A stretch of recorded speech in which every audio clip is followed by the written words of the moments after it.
A boy was born with a small body and was diagnosed with a growth hormone deficiency. They said he would never become an athlete. But through extraordinary willpower, he became one of the greatest football legends of all time. This is the story of Ezequiel Martez, the little boy who made the whole world look up to him. The story of Ezequiel Martez begins in a quiet little town, where dusty red roads stretched endlessly under the warm sun. From an early age, Ezequiel spent most of his time with a worn-out ball, playing on empty dirt lots. He had no fancy stadiums, no expensive cleats, only a pure love for the game.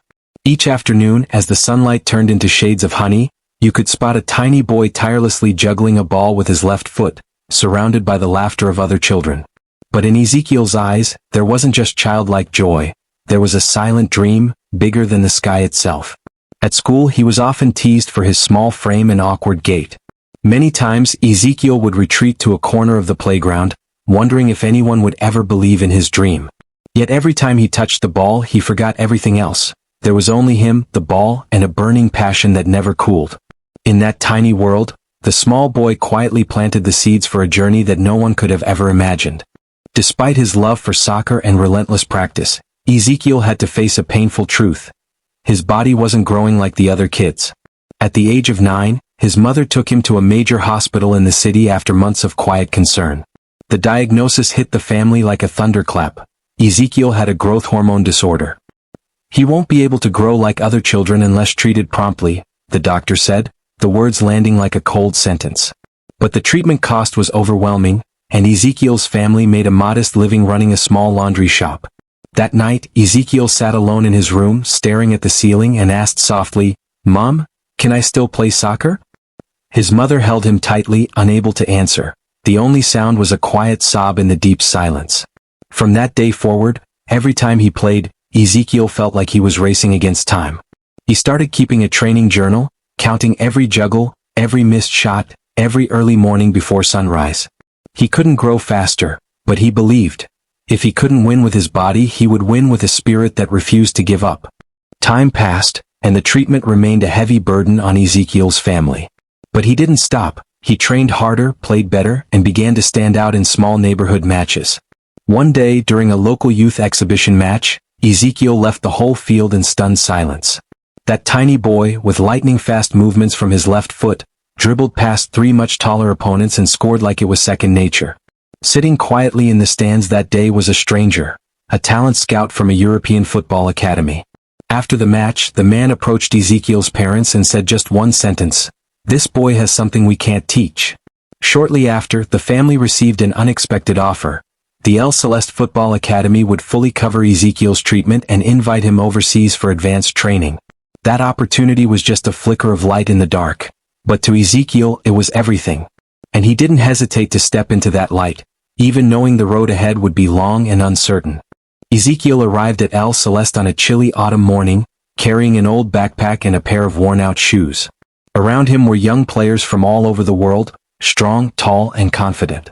He, on the other hand, was small and quiet, quietly observing and absorbing everything with eager eyes. The first training sessions were a nightmare. He lagged behind in sprints and was easily knocked down during drills. One rainy day, he slipped and fell in the middle of the field. No one helped him up, and he didn't wait for anyone. Ezequiel stood up on his own, clenched his teeth through the pain, and kept practicing like it was his last chance to play. While others rested after training, he stayed behind, practicing each shot, each turn, each dribble again and again. He wrote down every mistake, every missed shot, every poor touch, and looked for ways to fix them the next time. Gradually, the coaches began to notice the changes in the quiet boy. No need for praise, no need to stand out. Ezequiel chose to respond through perseverance and daily progress. He knew he couldn't rise overnight, but he believed. Those who never quit would eventually reach where they belong. After months of silent training, a major opportunity unexpectedly arrived for Ezequiel. El Celeste Academy organized a special exhibition match, allowing top youth players to showcase their talent before an audience of scouts and professionals. It was Ezequiel's first time playing officially for the academy, and the first time the world truly noticed him. The stadium wasn't big, but that day the lights felt brighter and the cheers louder. Ezequiel came off the bench in the second half, with his team trailing behind. Just minutes into his play, he received a pass from midfield, weaved past 2 towering defenders, and fired a low, sharp shot into the far corner. The crowd erupted. The opposing coach stood up in disbelief. The commentator, forgetting the boy's name, simply shouted, "We just witnessed something extraordinary." And from that moment on, the media began to speak of a new name, the left-footed boy from the south. Ezekiel didn't celebrate wildly. He just stood there, smiling gently, eyes looking toward the stands, as if to thank his mother, the one who once held him in silence the night they learned of his condition. After his breakout moment, Ezekiel Martez's name quickly spread across academies and youth tournaments throughout Europe. He was promoted to the main squad of El Celeste and became a rising star in international U17 competitions. On the field, Ezekiel didn't just score. He controlled the tempo, inspired his teammates, and kept opponents on edge. People started calling him the small heart driving a mighty machine. But the true peak came when he was called up to the national team of Salvador, where millions who once doubted him now placed their hopes. That year's final match, the team was trailing, the pressure was crushing, and only minutes remained for Ezekiel to do the unthinkable. He took the ball, burst through defenders, weaved past two giants, and fired an impossible shot into the far corner, the equalizer that sent the match into penalties. When it came down to the final kick, it was Ezekiel who stepped up to the penalty spot, with roaring fans and an entire nation holding its breath. A calm, cold strike. The net rippled. The country erupted in joy. Ezekiel collapsed to the ground, covering his face, not out of exhaustion but because his tears had finally come. From a boy once told he'd never play sports, he had become a national symbol, a silent warrior celebrated around the world. After reaching the peak of glory, many thought Ezekiel would have a smooth career ahead. But the higher the climb, the heavier the pressure, and that's where the wounds began to deepen. Just a few months after his historic win, Ezekiel suffered a serious ankle injury during what seemed like a harmless friendly match. He was carried off the field on a stretcher, his eyes empty, unaware this would mark the beginning of his darkest chapter.